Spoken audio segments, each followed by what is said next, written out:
Olá, aqui é a doutora Camila Vidal, médica especialista em reprodução humana do Ceferp, Centro de Fertilidade de Ribeirão Preto. Seja bem-vindo ao podcast Papo de Tentante, um espaço onde compartilhamos informações sobre o universo das tentantes em busca do tão sonhado positivo. Aqui você poderá compartilhar suas experiências, se inteirar sobre os assuntos de reprodução assistida e ainda conferir relatos de mamães que já passaram pelo tratamento e tiveram seu positivo. Você também poderá conferir novos episódios quinzenalmente e assistir ao episódio em vídeo pelo YouTube do Ceferp. Vamos ao episódio de hoje? Oi, pessoal, sejam bem-vindos ao Papo de Tentante. Hoje a gente vai falar de um assunto que eu tenho certeza que todo mundo que está pensando em engravidar já pensou. Que é assim, será que tem alguma coisa que eu posso fazer para facilitar? Como que eu aumento essas chances de engravidar? Mesmo que não seja para agora, o que eu posso fazer? Então a gente vai conversar um pouquinho sobre esse assunto. Queria agradecer a presença de vocês, deixar vocês à vontade para se apresentarem. Oi, gente, eu sou Ingrid, eu sou médica formada em ginecologia e obstetrícia aqui pela USP Ribeirão e sou médica com especialização em reprodução humana e trabalho no corpo clínico do Ceferp. Olá, pessoal, eu sou a Jaqueline, eu trabalho aqui no marketing do Ceferp. Olá, eu sou a Marcela Gomide, sou jornalista e também trabalho no marketing do Ceferp. Bom, então vamos lá, né? Porque quem fala, né, Ingrid, por nós, quem nunca recebeu uma paciente que fala, mas e aí, eu posso ter relação todo dia? Não vai atrapalhar? Será que é melhor eu guardar os espermatozoides? Tem um período certo, né? Então hoje nós vamos entender um pouco mais dessas questões e até por essa questão ser uma pergunta tão frequente, a gente tem até um documento que eu trouxe também para a gente discutir um pouquinho, porque foi um documento da Sociedade Americana de 2022, justamente sobre quais as medidas a gente tem para otimizar a fertilidade natural. Então, o que a gente, como ginecologista, né, não só especialista em reprodução, pode orientar também esses casais, né? A gente vê bastante dessas dúvidas, né? Sim, muitas pacientes procuram, às vezes, os médicos ginecologistas gerais, às vezes a gente, muito mais os ginecologistas gerais dela, né? Quando estão conversando no dia a dia com essa questão de como aumentar a fertilidade delas de forma natural, sem partir para procedimentos já mais invasivos, né? Às vezes elas ficam preocupadas, não, eu quero muito gestar natural, o que eu posso fazer? Então, é uma questão muito recorrente na clínica, né, Camila? Um dos pontos, assim, que esse documento chama atenção, e a gente já conversou, né, algumas vezes, é sobre a questão da idade, né, e da gente levar a conscientização do impacto da idade para nós mulheres, né, porque isso é uma coisa que eu, falando como ginecologista e como mulher, assim, eu vejo que as pessoas estão se conscientizando, mas a gente ainda precisa avançar bastante, né, às vezes a gente recebe pacientes que estão bem, assim, já em uma idade mais avançada, e elas falam, não, mas eu tô tentando há não sei quantos anos, e até agora eu não consigo, e ela, entre aspas, né, deixou para procurar naquele momento, onde a gente já tem uma limitação, né, então a gente falou sobre isso. Né? É a falta de informação mesmo, né, das pessoas acharem que vai ter o momento certo, né, qual que é o momento certo e ele nunca vai chegar. Então, hoje, que a informação tá um pouco mais disseminada, a gente vê pessoas, né, que têm procurado antes um profissional, uma clínica, para poder tentar realizar esse sonho, né, de formar uma família. Eu lembro quando eu estava tentando engravidar, que eu estava tentando natural, eu também fiquei tentando muito tempo, até que eu falei, olha, gente, tem tratamento, Exato, né? Então, assim, eu vejo por mim, assim, como eu demorei também um pouco, e minha mãe falava assim, não, você tem que ficar de perna pro ar, você tem que fazer não sei o quê, porque eu fazia isso. Então, vem muito também de cultural, questões culturais da mãe, da avó, você tem que comer tal coisa, que isso vai aumentar a fertilidade. Não, Guilherme tem que comer tal coisa para aumentar a quantidade de espermatozoide. Eram umas coisas que hoje, né, a gente trabalhando com isso, a gente sabe que não é assim, né? São questões também fisiológicas. Sim. Eu ia até perguntar, assim, se algumas dessas crendices, se elas têm fundamento científico, porque, assim, realmente, ficar de perna pra cima depois da relação sexual vai aumentar, porque a gravidade vai ajudar, isso tem a ver, sabe? Na verdade não, né? E essas coisas todas acabam sendo um fator muito estressor, se a gente for ver, né? Porque até o casal transforma ali o que era para ser um momento prazeroso em uma questão matemática, ou né? uma obrigação, né? E aí, assim, você tem que fazer nessa posição, e aí agora você não pode levantar, você não pode fazer nada, né? Mas às vezes a gente explicar isso para a paciente vai fazer ela passar mais tranquila, porque não basta a gente só falar assim, não, ó, isso aí é mito, tá? Não precisa se preocupar com isso, não. Mas aí, se ela tem relação, levanta. E aí ela começa a sentir aquele negócio todo escorrendo, ela fala, pronto, tá indo tudo embora, meus espermatozoides, agora não vai dar certo. E, então, às vezes, se a gente não leva um pouco mais de informação, elas vão ficar continuando, né, com esse receio. E a gente precisa lembrar que, assim, uma coisa é o sêmen, que a paciente tá vendo, outra coisa são os espermatozoides mesmo, né, que são as estruturinhas ali microscópicas e eles vão estar nadando em questão de segundos, né, em poucos minutos a gente já encontra espermatozoide na trompa. Então, independente de movimentação que a mulher faça, né, pós-ejaculação, a gente não vai impactar na chance desses espermatozoides encontrarem o óvulo. Só fazendo um parêntese de uma coisa interessante que eu lembrei, não é diretamente relacionada a engravidar, mas entra um pouco nesse assunto de orientar. Tem muita paciente que tem medo de depois que transfere embrião, né? Então, assim, será que eu posso seguir as atividades? Será que eu posso fazer tudo? E eu não lembro se era uma médica, eu não lembro onde eu vi que a pessoa estava falando sobre esse assunto, e ela falou uma coisa que eu achei muito interessante, porque ela falou assim, olha, pensa assim, o útero, ele é uma estrutura que normalmente ele vai ficar curvadinho. Então, se você tá em pé aqui, o seu útero, ele tá curvadinho ou pra cá, ou ele tá curvadinho pra lá. Então, mesmo que você fosse pensar que o útero se mexe e atrapalha o embrião, se ele tá deitado, o embriãozinho tá deitado aqui, o útero tá nessa posição dentro de você. Então, às vezes, até a paciente conseguir fazer essa imagem mental, pra ela vai falar assim, não, então agora tem esse fundamento e tá mais tranquilo, né? Sim, e é muito engraçado, porque pensando nisso, realmente dá mais segurança. Exato. Mas as pessoas leigas, assim, né? A gente que não entende, se levantar como se fosse cair, vai cair. como se ele fosse cair, que ele fosse sair. E eu participo de vários grupos, participava, né, antes de ter o Henrico, e todo mundo tem a mesma cabeça. É impressionante como as pessoas leigas pensam iguais.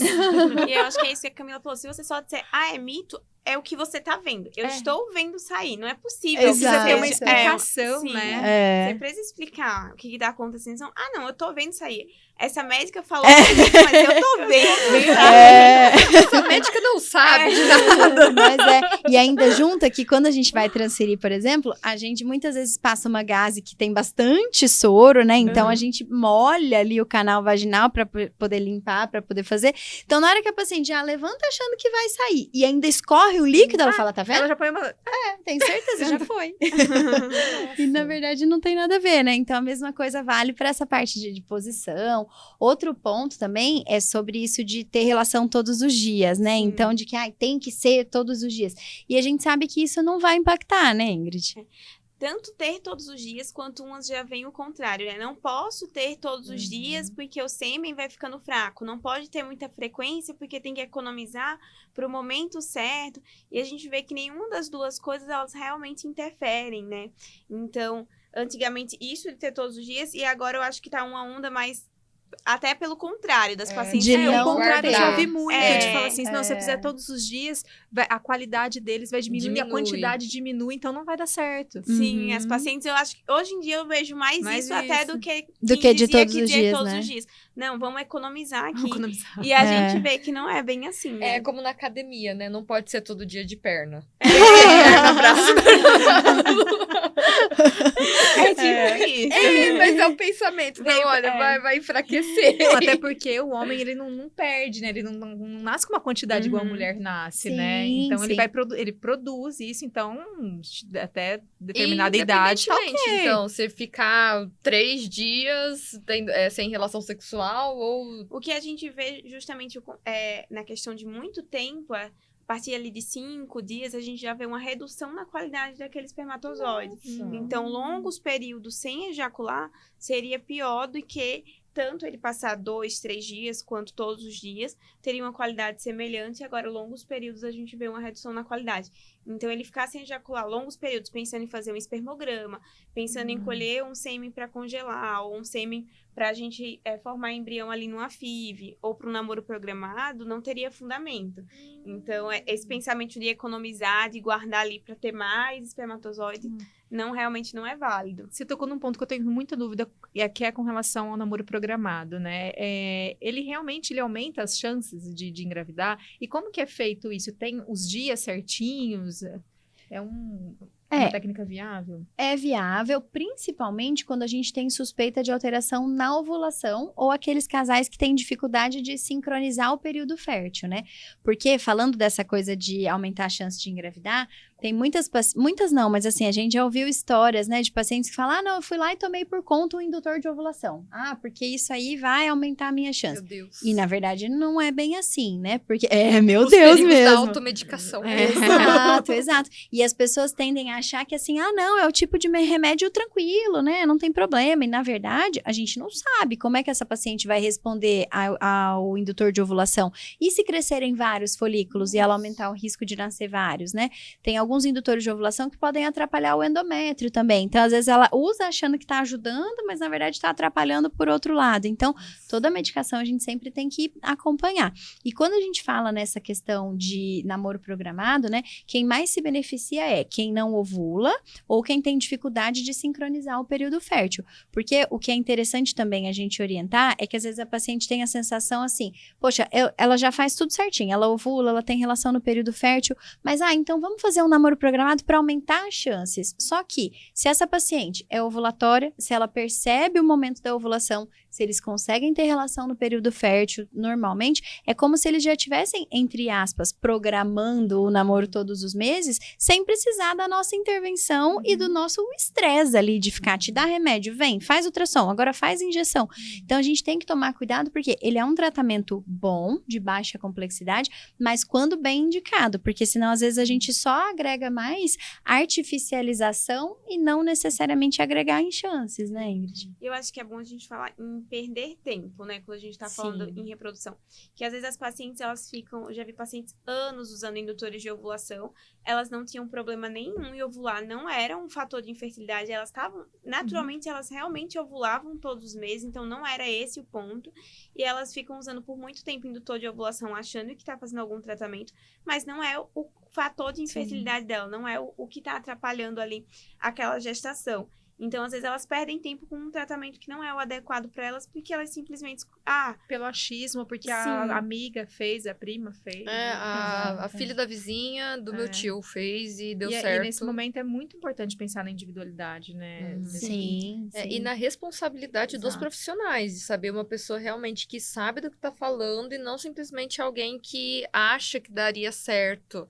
Sabe? Por isso que é tão importante ter especialistas em reprodução humana. É uma área que vocês seguem ela é fruto de muito estudo, muita atualização constante, né? Toda vez que tem, a ciência não para. Então, toda vez que descobre alguma coisa, vocês trabalham em prol disso, de melhorar. Então, não é...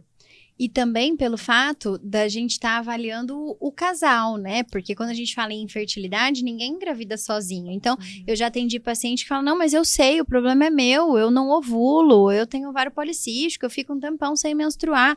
Tá, tudo bem, a gente pode fazer você ovular, mas como é que estão os espermatozoides? A gente não sabe. Será que vai ter alguma dificuldade, é que culturalmente também é sempre uma questão da mulher. Da mulher, né? sim. Da mulher. Sim. A mulher que gera, a mulher que é a culpada. Então, isso. E sobre essa questão também de ovulação e momento ali de sincronização, namoro programado e tudo mais, um outro ponto que eu acho importante da gente falar nesse tema aí de aumentar as chances é que às vezes as pessoas buscam muito aquela sincronia perfeita de que assim, não é o período fértil, eu preciso saber quando eu estou ovulando, porque na hora que eu estiver ovulando eu vou tirar meu marido de onde ele estiver e eu vou ter relação naquele momento. E, na verdade, esse nem é o melhor momento se a gente for falar em aumentar a chance de gravidez. Porque o melhor momento seria se ela já tivesse tido relação antes da ovulação acontecer, né?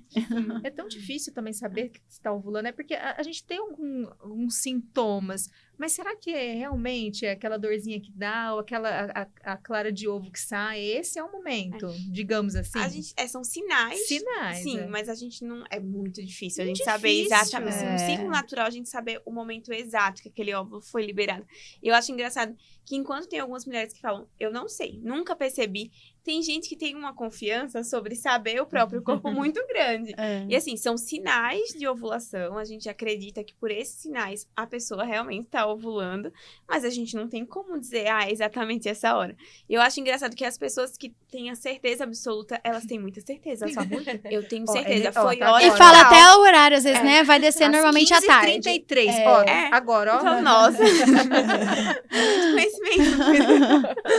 Mas realmente, como a Camila falou, independente, se realmente for o horário que você está dizendo, não tem obrigação de ser naquela hora certa, né? De ter a relação. Mas eu acho isso muito engraçado, gente, porque eu não consigo dar essa certeza absoluta de nada do meu corpo. Sim, mas aí, se a gente for falar em como aumentar as chances, é melhor que essa paciente tenha tido relação antes de ovular. Então, por esse documento que a gente está falando da Sociedade Americana, a recomendação é que o ideal seja 1 a 2 dias antes da ovulação. Pra acontecer o encontro? Para aumentar a chance dela engravidar. Porque, assim, o espermatozoide, ele dura mais tempo do que o óvulo. O óvulo é mais sensível. Então, se a gente fica tentando aquele momento exato ali para sincronizar exatamente o momento da ovulação, se a gente não pega, porque a maioria das pessoas não vai saber exatamente, às vezes o óvulo foi lá, ficou esperando, não apareceu ninguém, e aí não tinha espermatozoide, acabou. Perdemos essa chance. Agora, o exatamente. Agora, o espermatozoide não. Eles são milhões e eles vivem mais tempo. Então, se ela já teve relação de antes, maior a probabilidade de já ter alguém por ali esperando na hora que a ovulação acontecer. E aí, com isso, a gente facilitaria a chance desse encontro acontecer. É incrível essa dinâmica, né? Se você for pensar, um negócio bem interessante, né? A gente tá falando sobre isso. Por isso que, por exemplo, outro ponto, né? Quando a gente fala em aumentar a chance, é a gente falar em fazer teste de ovulação, né? E quando a gente faz os testes de ovulação, e ele dá ali o segundo risquinho, ou ele dá ali a carinha feliz, ele tá detectando o aumento do LH, que é o hormônio que vai fazer a gente ovular. Só que desse aumento até realmente o folículo romper e liberar o óvulo, vão questão ali de umas 36, 38 horas aproximadamente. Então, quando a mulher tem o teste de ovulação e dá positivo e fala, esse é o momento bom para ter relação, realmente ele mas não porque ela ovulou no sentido de liberar o óvulo naquele momento da carinha feliz, e sim porque, como vai ser mais pra frente, já vai ter dado tempo dela ter tido a relação, o espermatozoide tá ali pra quando o óvulo realmente chegar, né? Nossa, é muito interessante isso. E assim, uma dúvida que eu fiquei, porque fala bastante de fertilidade conjugal, né? A doutora até falou que não é a mulher nem o homem, mas a junção dos dois que vai dar certo. Existem alguns fatores que às vezes a pessoa pode fazer, tanto o homem quanto a mulher, para tentar melhorar as chances, por exemplo. O meu marido é fumante, ou então eu estou acima do peso, de acordo com o meu IMC, enfim, tem alguns fatores que a gente pode tentar para melhorar essa fertilidade conjugal?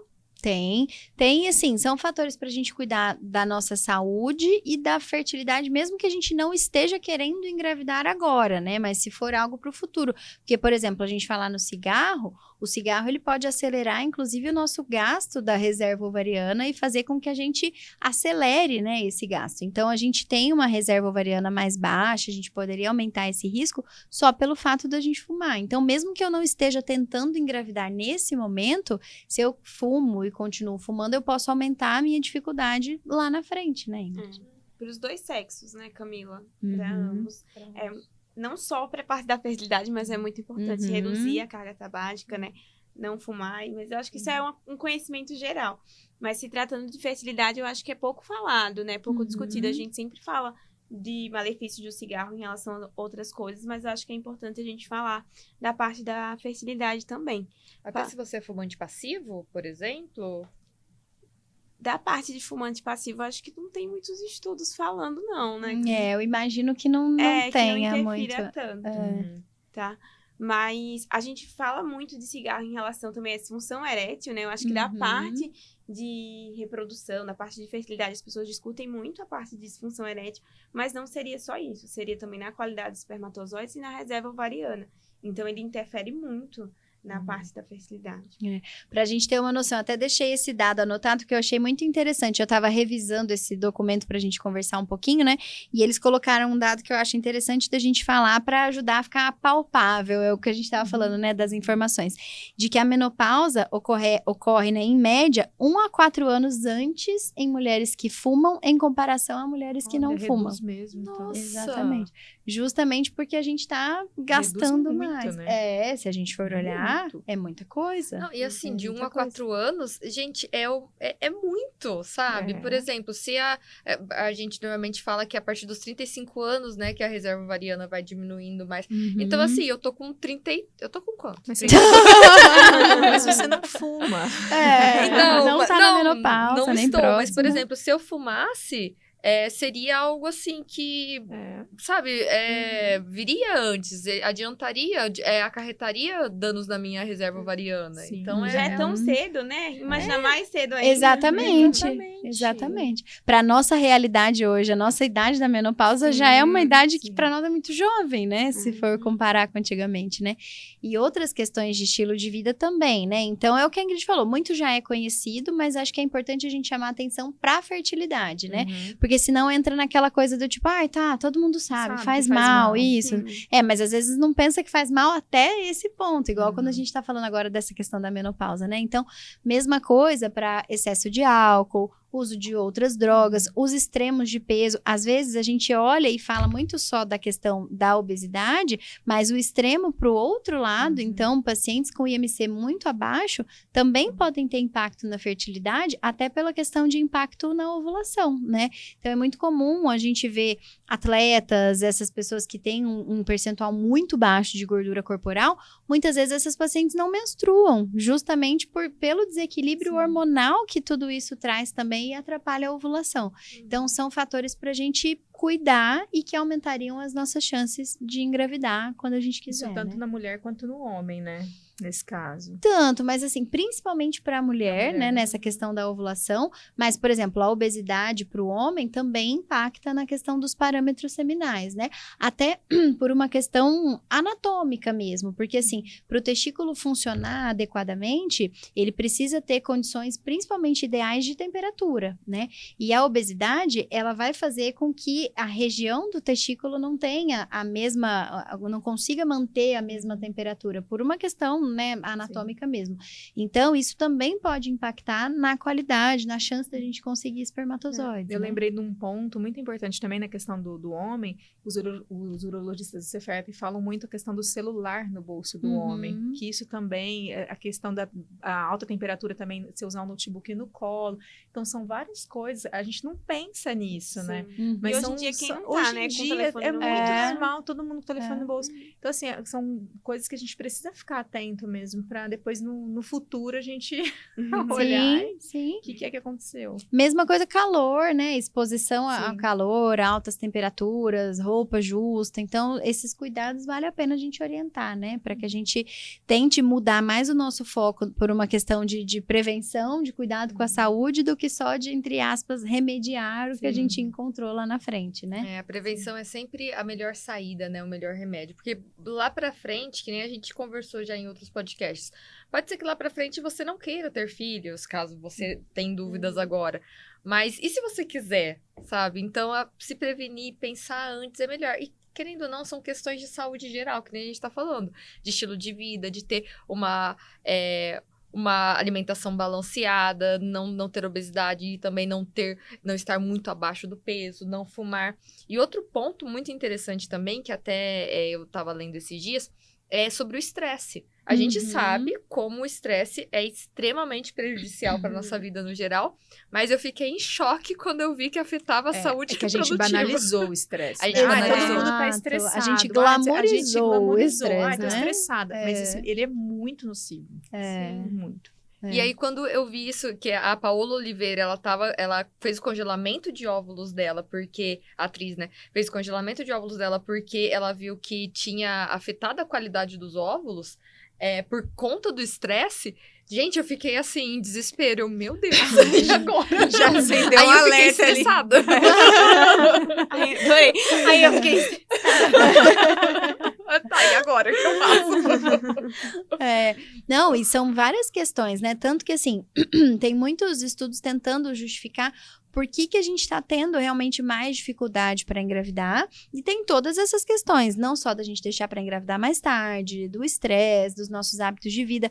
Nesse documento, inclusive, eles colocaram um ponto que eu achei interessante, tentando correlacionar com a poluição do ar. Então, assim, de que dependendo do lugar que a pessoa mora, se é uma área, uma cidade maior, mais movimentada, mais próximo de região com muito trânsito, Nossa, atenção que São isso Paulo. poderia...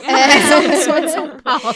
que isso poderia também estar associado a uma dificuldade maior de engravidar do que pessoas que morassem em outras regiões. Então, tudo isso interfere. Lógico que tem coisas que não tem o que a gente vai fazer com essa informação. Vai mudar de cidade? Vai largar a vida de São Paulo e vai para outro lugar, né? Ou então do estresse. Então agora eu vou apertar esse botão aqui, agora eu tô relaxada. Então, tem coisas que uma massagem resolve. Não tem muito o que a gente fazer. Mas, às vezes, a gente saber disso ajuda a gente até a entender melhor, né? De como a gente buscar melhorar, por que é importante a gente cuidar desses aspectos, né? Falando sobre o estresse, que às vezes eu acho que fica muito teórico, muito assim, filosófico, pensar, o estresse vai atrapalhar alguma questão de fertilidade, como atrapalharia, né? Mas, gente, tudo da parte de reprodução é muito hormonal, tá? São cascatas hormonais que é como se um hormônio sinalizasse para o outro. Agora é sua vez, vai lá, e o hormônio que foi sinalizar, tô indo. Então, é como se eles se conversassem muito. E tudo isso acontece muito de forma, tanto das glândulas, né, dos ovários, no testículo, mas boa parte é cerebral, tá? Então, os níveis de cortisol, quando a gente se estressa, também é um hormônio que vai estar lá interferindo nos demais. Então, é por isso que o estresse realmente atua tanto em todo o nosso eixo hormonal. Que a gente fica, nossa, mas é algo psicológico, é algo psiquiátrico, mas não, é algo hormonal mesmo, que ele tá ali atrapalhando todas as nossas questões. E como o nosso eixo, né, o nosso ciclo menstrual, ele é todo hormonal, então todas essas questões precisam de um ajuste bonitinho ali, simétrico, para que ocorra. Então, ele é bem biológico mesmo, são ações que a gente vê de verdade, vamos dizer assim. Não que nada psicológico não seja de verdade, mas assim, algo biológico mesmo, que tá ali acontecendo, não é algo tão filosófico, tão psicológico como as pessoas pensam. Mas isso é muito importante ter essa ilustração do que acontece, porque assim, aqui a gente sabe a importância realmente de como os aspectos psicológicos agem, mas tem muita gente que ainda acha que é besteira, tem muita gente que ainda coloca de lado. Então, ter isso, mostrar, olha, o que tá acontecendo na sua mente afeta, sim, o seu corpo, é para essas pessoas verem que não é bobagem. Sim. Então, e não é coisa da sua cabeça, porque se né? fosse... pode ser coisa da assim, sua cabeça, mas é coisa do seu corpo também. Porque se fosse simples, a gente ia falar assim, agora eu não posso me estressar, porque senão eu vou prejudicar a qualidade dos meus ovos. Não é isso, não é muito psicológico, né? Plena. Não posso me estressar, que senão vai me afetar. E aí sim você se estressa, né? Aí não tá igual o seu exemplo da Paula Oliveira. Estressada. Não tem como, Aqui na agência, eu até fiquei assim, gente do céu, não acredito. Acabou.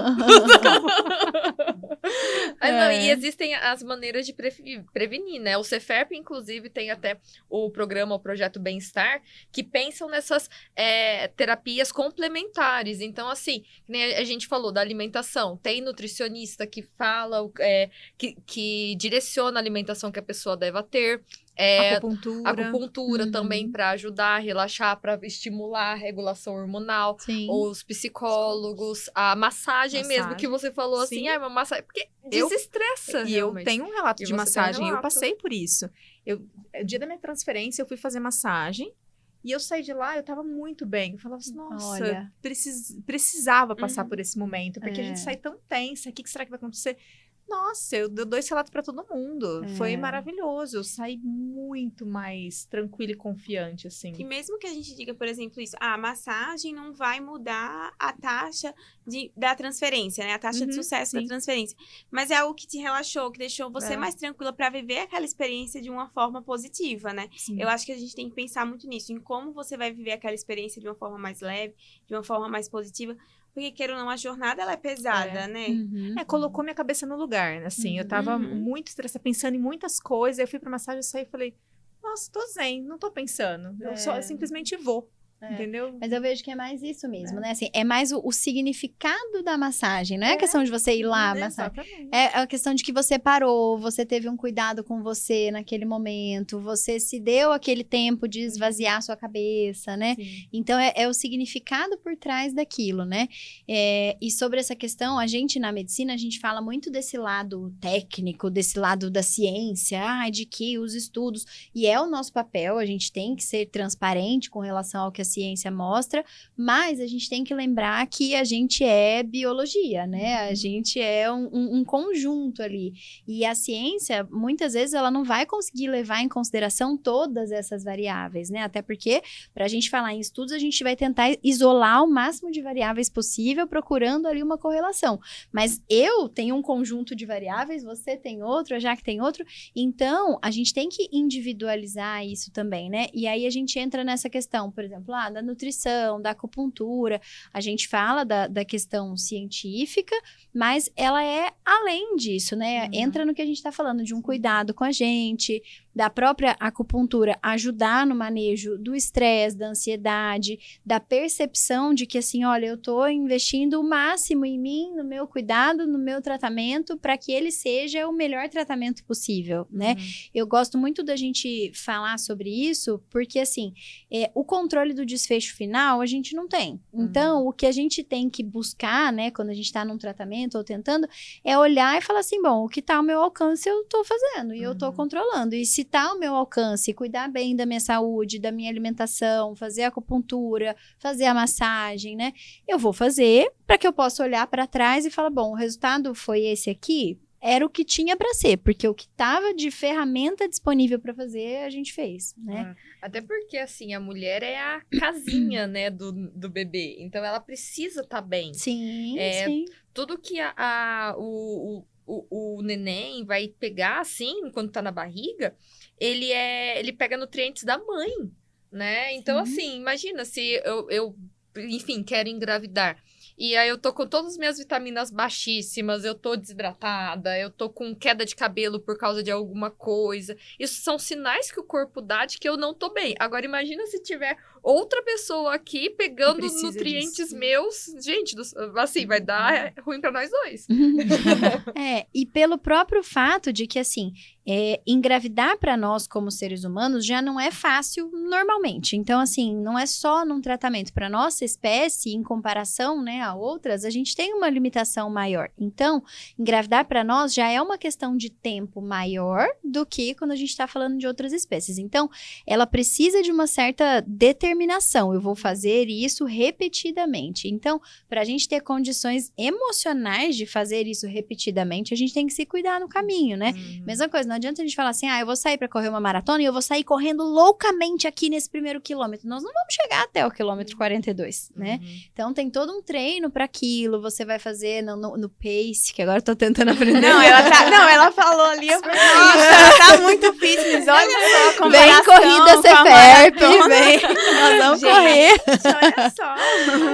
Então, você vai fazer todo um preparo, você vai manter um ritmo, você vai cuidar da sua respiração, você vai levar ali o quanto que você precisa para comer, do gelzinho, de carboidrato, de água, justamente para você poder manter o ritmo de chegar até o final. Então, a mesma coisa vale para um tratamento ou para uma tentativa espontânea, né? Você tem que entrar de uma forma mais racional, né? Um pouco mais lenta, vamos dizer assim, para você poder ir mais longe, né? Com a expectativa mais alinhada também, né? Mais Exato. calma. Eu até falo assim, eu gosto muito daquele ditado, crie gnomos, mas não crie expectativas. Porque, assim, expectativa é horrível, porque às vezes você entra com toda aquela coisa, eu vou...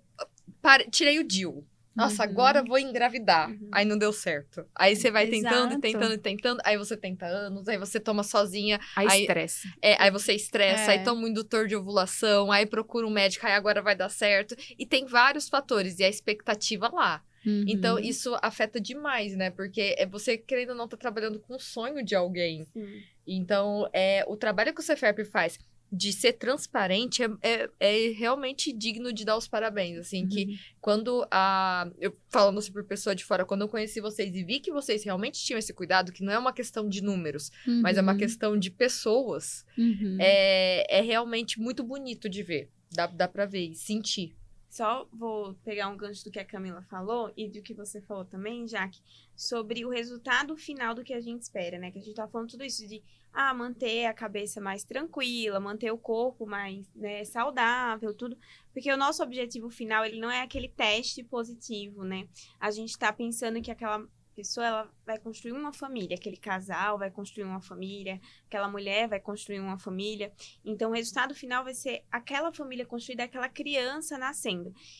E você já passou por uma gestação, acredito que fale melhor ainda, mas são muitos hormônios, é muito estresse, é muita coisa na cabeça. Se a pessoa já começou naquele positivo, com o emocional todo desequilibrado, com a alimentação toda desequilibrada, porque o emocional interfere muito em como a gente se alimenta, como a gente cuida do nosso corpo, na atividade física. Se a gente já tá lá com estresse lá em cima, tudo desequilibrado, aí vem aquela gestação que os hormônios deixam a gente mais doida ainda. Então, aquela criança, ela já vai nascer, você já tá num desequilíbrio, né? Você pensando, o meu resultado final, o que eu quero é a construção dessa família, então a gente fazer o processo da forma mais saudável possível, a gente vai estar ajudando ali naquele final, né? Uhum. E a gente acaba ajudando a aumentar as chances, porque assim, a ferramenta que a gente mais tem comprovada para aumentar as chances é continuar as tentativas, né? E o principal fator para limitar as nossas chances é a desistência no tratamento, né? A gente sabe que tem muita questão até financeira quando a gente fala nos tratamentos, mas, por exemplo, tem muitos países onde a mulher tem um certo número de tratamentos custeado, de fazer ali um número de ciclos. E muitas vezes, mesmo nesses países, as mulheres não chegam até o último ciclo que elas têm, entre aspas, direito. Por quê? Porque é muito mais do que uma questão financeira. É uma questão emocional, é uma questão de mexer com o corpo, é uma questão do sonho, é uma questão do desgaste de relacionamento, né? Então, todos esses fatores que levariam essa paciente, esse casal, a desistir desse sonho, são os fatores que vão mais puxar as nossas taxas de sucesso para baixo. Então, a gente precisa olhar para todos esses fatores também, né? Com cuidado, para que a gente favoreça o tratamento de continuar, né? Sim. E vai dando um sentimento de impotência durante o processo, quando não dá. Até pegando o gancho da doutora Ingrid, essa questão de quando você vê o positivo, né? Enlouquece mesmo e fala, o que eu tenho que fazer a partir de agora? Eu não posso comer isso mais, eu não posso beber mais café, eu não posso... Aí começa uma noia na cabeça que é horrível, assim, nesse momento. O que eu vou fazer agora? Porque eu preciso, eu quero o resultado final, não quero só o teste positivo, né? Eu quero beber nos meus braços no final. Então, são 9 meses que a mulher fica ali fazendo tudo certo, tentando fazer tudo certo.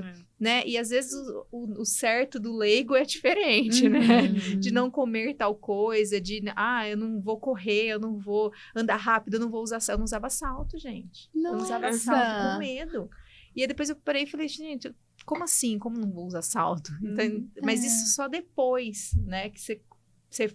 Que baixa a adrenalina, os hormônios dão uma acalmada, que você fala, nossa, eu poderia ter feito tanta coisa e não fazia, com medo de não dar certo. Então, a mulher vive uma explosão de hormônios. E tem alguma coisa dessas que você falou, por exemplo, que é verdade? Por exemplo, mulher pode usar salto? Mulher grávida? Ou então a que quer engravidar, que tá no meio do tratamento? Ou então fazer atividade física? Eu falei, não posso correr, eu tô grávida. Fazer atividade física, fazer yoga. Tá? Eu já vi assim, que às vezes na academia, ou então tem algum alimento que não pode, nem sushi, não pode peixe cru, não pode sashimi, não pode café. Existem, assim, álcool acho que realmente não pode. Mas quais outros alimentos não pode e que atividades podem ou não ser feitas? Sobre o salto, acho que você pode falar melhor que eu, mas deve ser mais difícil. Mas não vai prejudicar a gravidez, né? O problema é andar, é difícil. Andar já é difícil, de salto vai ficar um pouco mais complexo, né? Já pro final, né, que a gente muda todo o eixo, a gente começa... A gestante, ela anda com aquela caminhada característica, né? Realmente, de salto, no final da gestação, vai ficar um pouquinho mais complicado. Pode ser que aumente até o risco de cair, né? Mas não que o salto em si iria interferir interferir na gestação, mas na dificuldade mesmo de andar. Mas eu acredito que você tenha parado desde o começo, Não, assim. eu ia falar. Deu Eu transferi. positivo. Imagina Sem que aquele salto. toque, não. O neném vai fazer assim dentro do útero.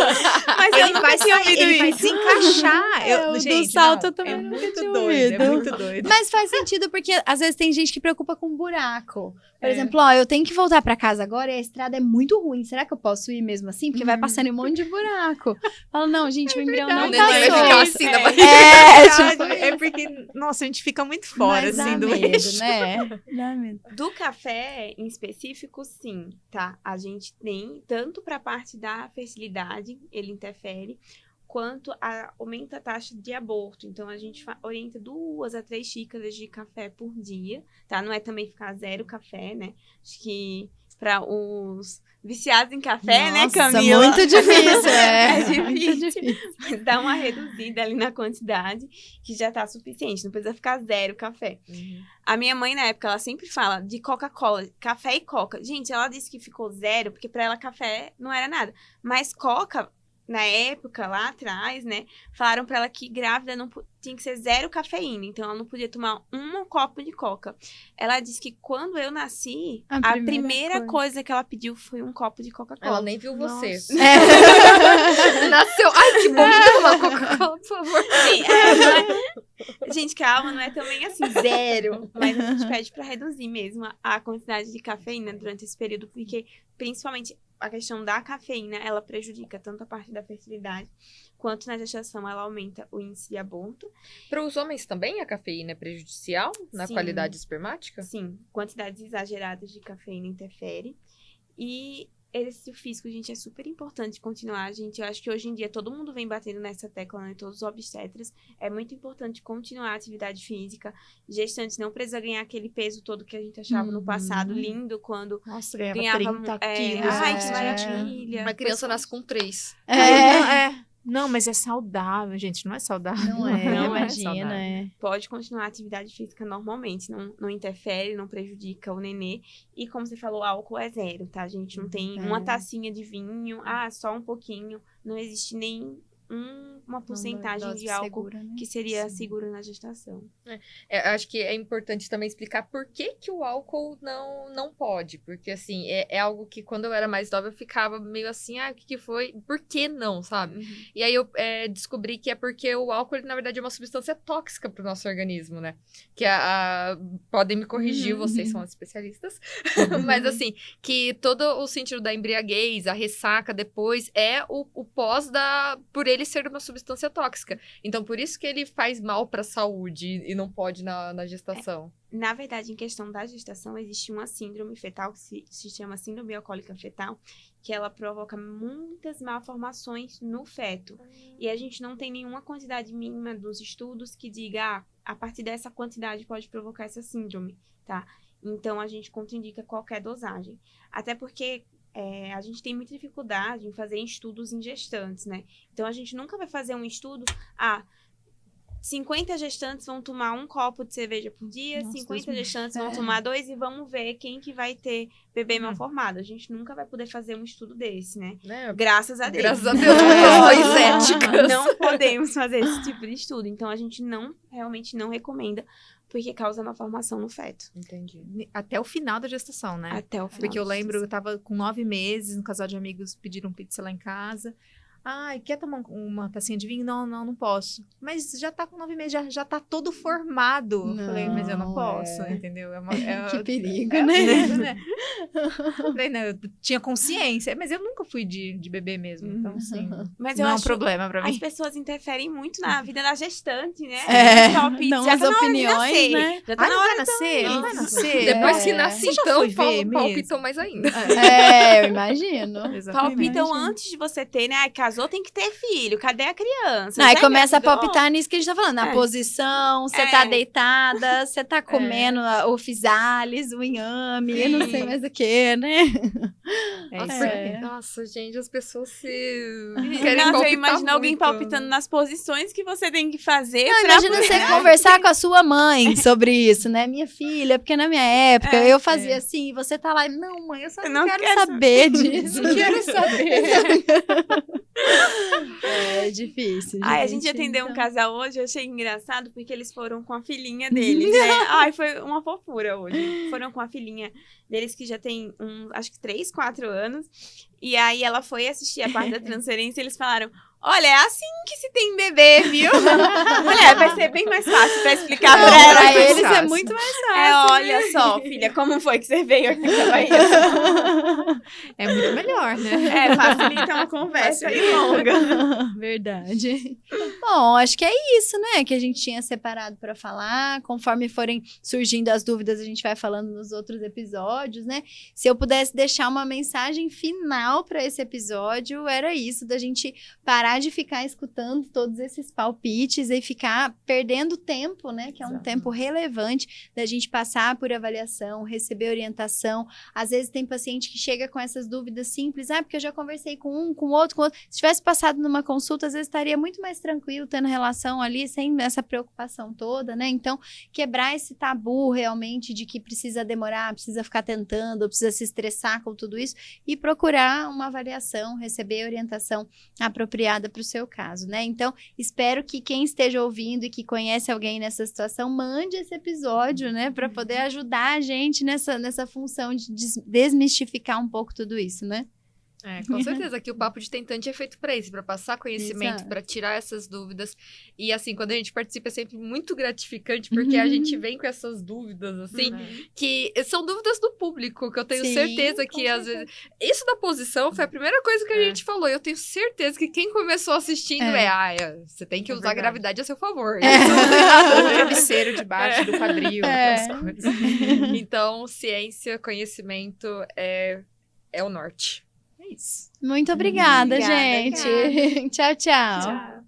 Obrigada por assistir ao Papo de Tentante. Para enviar seu relato, dúvida ou sugestão, mande um e-mail para papodetentante@ceferp.com.br. Aproveite e acompanhe o Ceferp no Instagram e no YouTube para ficar por dentro das novidades. O conteúdo deste podcast é meramente informativo e não substitui uma consulta com um médico especialista. Te vejo no próximo episódio. Até lá!